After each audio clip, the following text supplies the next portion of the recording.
Hey, what's up, lightboltjoe here. Today we're going to discuss the 1994 classic rock film Airheads. So this stars Brendan Fraser as Chaz. You got Adam Sandler as Pip. You got Steve Buscemi as his older brother Rex. So the three of them are in a band called the Lone Rangers, which makes no sense, and they're made fun of the entirety of the film. Um, it's a wild film because it's absolutely hysterical at times. The subject matter is problematic because it's very unrealistic in regards to a hostage situation. Every time they come out of the building, they would have been immediately just shot by the cops constantly. The beating of the cops, they would have been immediately thrown to the ground and charged for resist and obstruction, all these things, right? Very unrealistic, but it's a film, so we have to keep that in mind. It's a overthrowing the patriarchy and anarchy forever and stuff like that, right? So the Lone Rangers, Rex's character works at a toy store, and it was so cool seeing this because if it came out in 94, that means it was filmed in 93, and you had early 90s toys on the shelves, and I was freaking out as a collector. And I saw at the first shot, immediately my eyes were drawn right to Steve Buscemi's shoulder because there was a whole display of Nickelodeon Gak, which was our millennial version of slime back in the day. And it was just cool seeing it in the beautiful neon packaging. And 80s and 90s toys, bro, they had flair. Packaging had flair.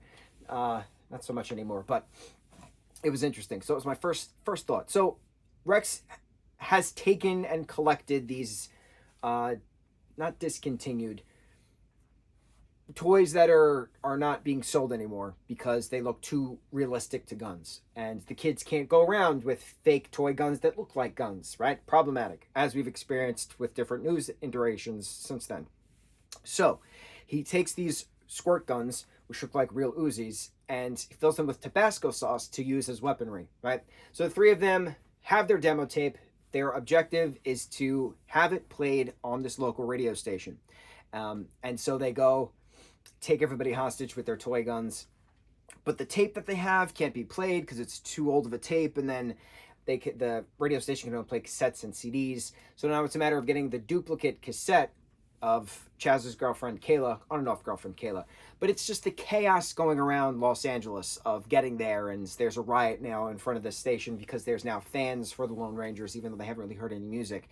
Things, right? What happens when you have this media outlook and you have this amazing publicity, but you're definitely going to wind up in jail? What happens, right? Wind up in prison.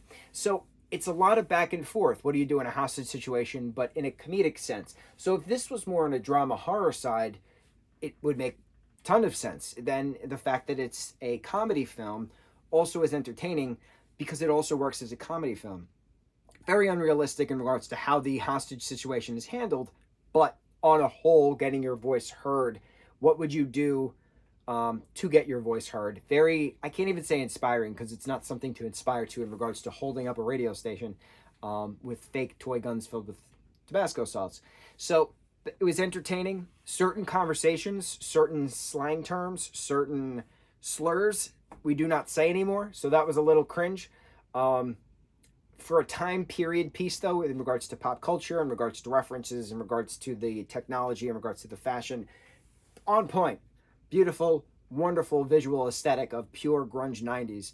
But it was great seeing people just be people and interact pre-technology. It was something different. You don't really see that. Everybody has a phone now.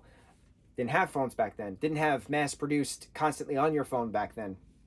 Social media wasn't a thing. So it was different. You had to go to a mall to meet someone. You had to go to a bar or a club to hear a band, kind of a thing. You could still do that now, but it's not constant as it used to be. So it's like a peek through the window of time, if you will.